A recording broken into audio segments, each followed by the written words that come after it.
Hi everyone, I'm Julian and welcome to my channel, or welcome back if you're returning. I'm really sorry that I haven't posted anything in a while. It's been a long time. I know. It's been months. So if you're still here, I'm glad, I'm happy, I'm very thankful that you're still here. But I've been busy, so I couldn't really record my process. Now I'm back. I'm back on YouTube because Echoes of Wisdom is coming out and I'm excited. I'm pretty excited. Based on my two previous videos, you could probably tell that I'm a pretty big Zelda fan. So when they announced the new game, I was like, of course I had to record something. I got so excited that I actually made Zelda already. I actually made her. And I haven't recorded the process, so I can't make her again. I'm looking at the characters. I'm looking at the other elements in the game. The one character that stood out to me and that I was like, when I saw her, I had to make her. I had to make her in my style. It was the Great Fairy, the Echoes of Wisdom Great Fairy. And I have her here. She's already done. You're gonna see how I made her in this video. So, hope you enjoy! As always, I'm gonna start by sculpting the face. This part is the most time-consuming process, but it's also my favorite thing to do. I like seeing how it turns out, especially for this figure, because I'm not basically copying every detail of the character. I'm making her in my own style, so I got to choose her eye color that matches her dress.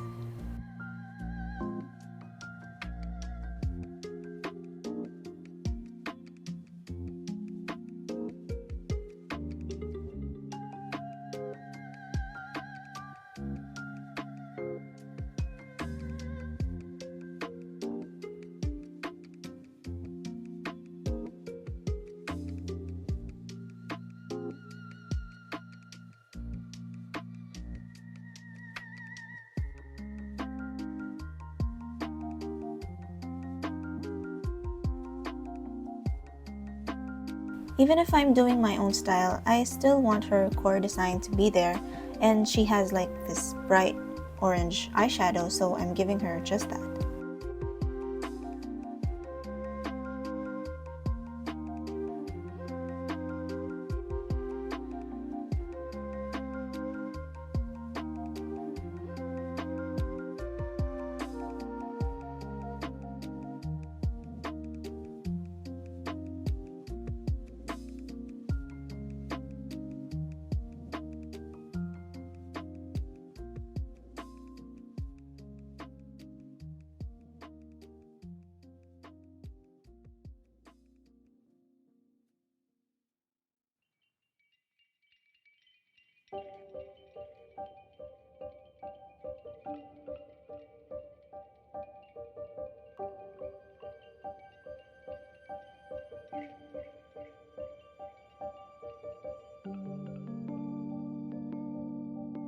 Adding the black details is so satisfying to me because I see the face coming together as I work on it. And here I'm adding a couple more lashes on her so she looks sassy like the Great Fairy should be.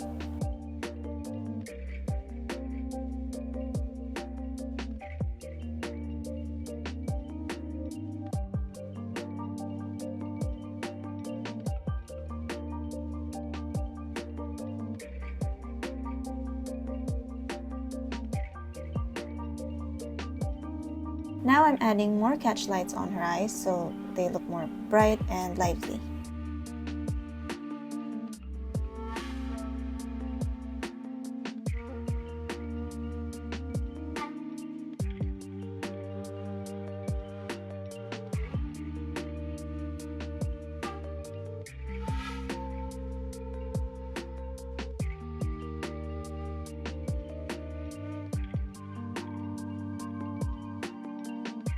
I like trimming the chin part because I don't want to give her a round face even though she's basically chibi.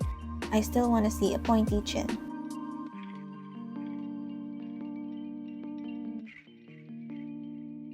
I'm adding the eyebrows next, along with some white details on her eyelids.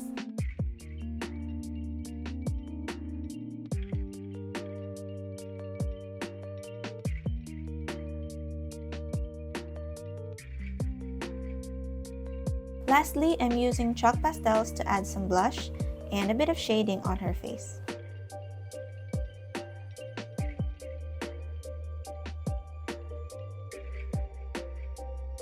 Now I'm gonna pre-bake it along with the torso that I made off camera so I can sculpt the rest of the figure without ruining all that work. Once baked, I'm gonna work on her dress next. The order of sculpting the parts of the figure depends on the pose that I'm going for. This time, I wanted her to cross her legs in a sitting position, so I'm starting with the bodysuit first.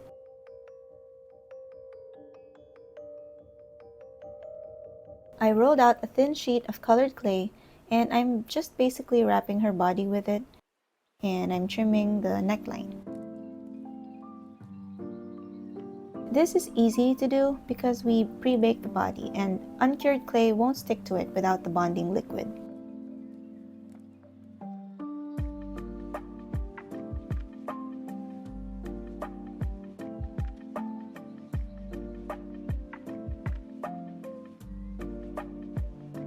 Next, I'm sculpting her legs in a sitting position and I made her feet as well.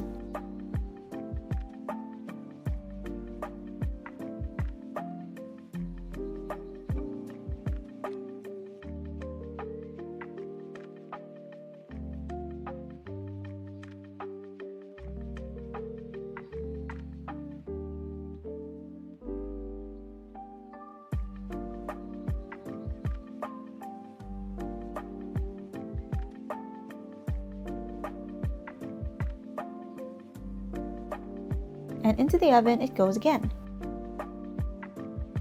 While that's baking, I'm just making an easy gradient sheet for her skirt using my pasta machine. I just put two different colors side by side, rolled them out, and folded it onto itself. I'll repeat the process until the colors are merged together seamlessly.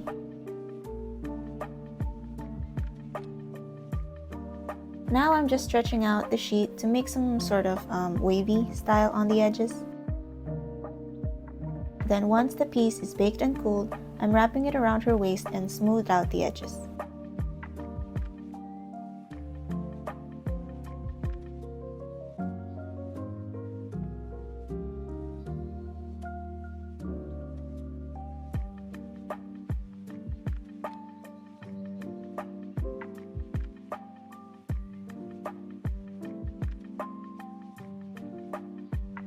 Last thing to add before another session in the oven are her arms and hands.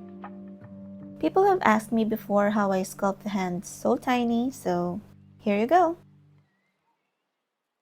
Also, please don't mind my dry fingertips. I use polish remover and alcohol a lot while sculpting my figures, so this is the result.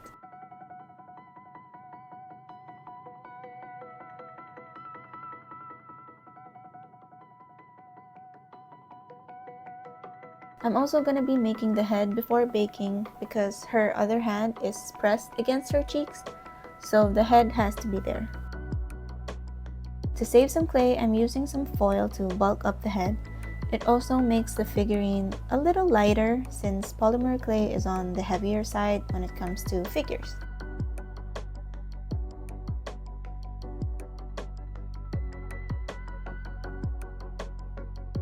I'm poking a little hole at the back of her head as some kind of a guide to creating the lines for her hair, and so I know where to add her ponytail later.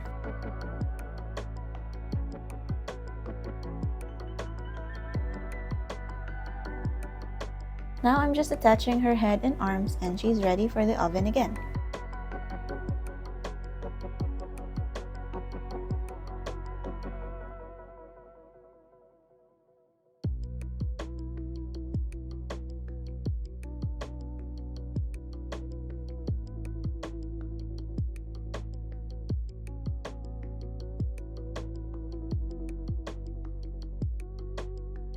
While waiting, I'm gonna make her wings. She has huge butterfly wings, so I'm just gonna roll out a lot of yellow clay and I'll be placing it on a sheet of baking paper so it's easier to pick up. I'm freehanding one side of the wing and just trace it on the other side so they're identical.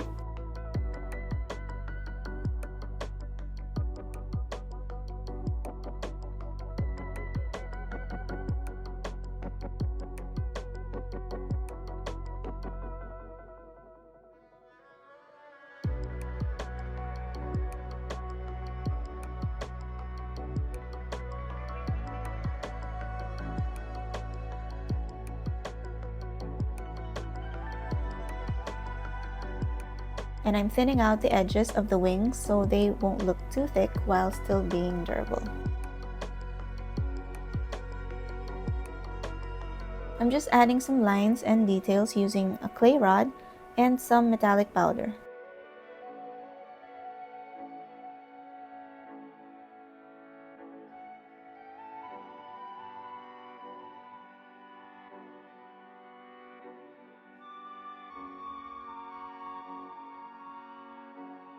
I'm propping it up against a triangle cutter to hold the shape while baking, and then into the oven it goes. After baking, I'm just cleaning her up with some polish remover, and it's time to add the ears.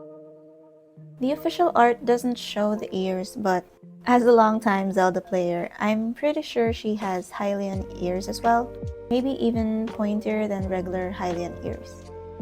I'm just adding a couple of hair pieces here and there to frame her face, especially with a high ponytail hairstyle.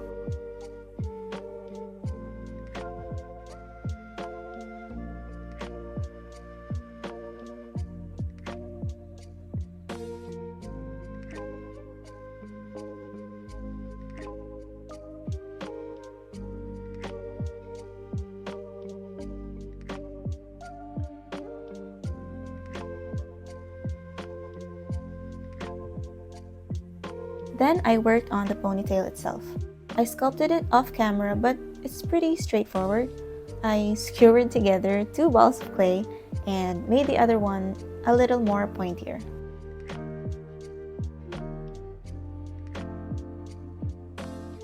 I didn't like how the ponytail looked, so I made the ball a little smaller. I tested it out if it fits, and once I'm satisfied, I baked it one more time.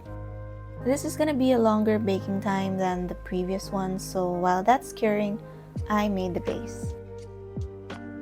I'm using UV resin to make it because I want the Great Fairy to be kind of floating above water, so I mixed a tiny amount of blue ink into the clear resin and some chrome powder to make it a bit more magical.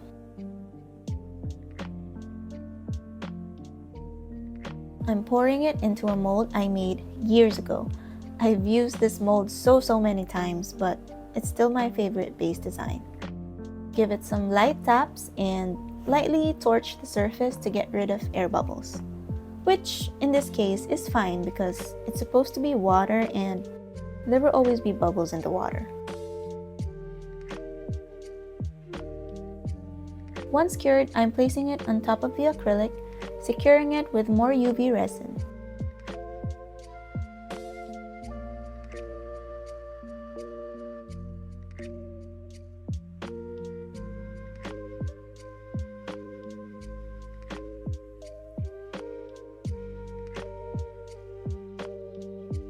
Then I'm gonna coat everything with clear resin to give it more shine and bond everything together. And it goes in the lamp for a final cure. Finally, it's time to assemble everything. I'm first gonna be gluing the wings with a tiny amount of super glue.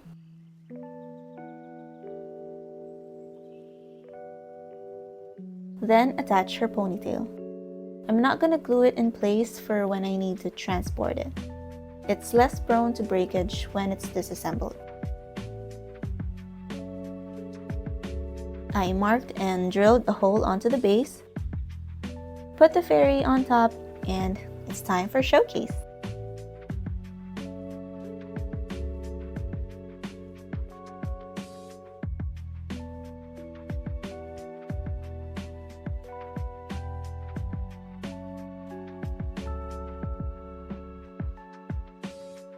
Thank you so much for watching, and I really like how she turned out. I can't wait to play the game after this, and I can finally meet the Great Fairy endgame. As always, thank you to my patrons for not giving up on me during my absence, and I hope to be able to make more videos for you guys in the future. Please stay safe and have a wonderful day!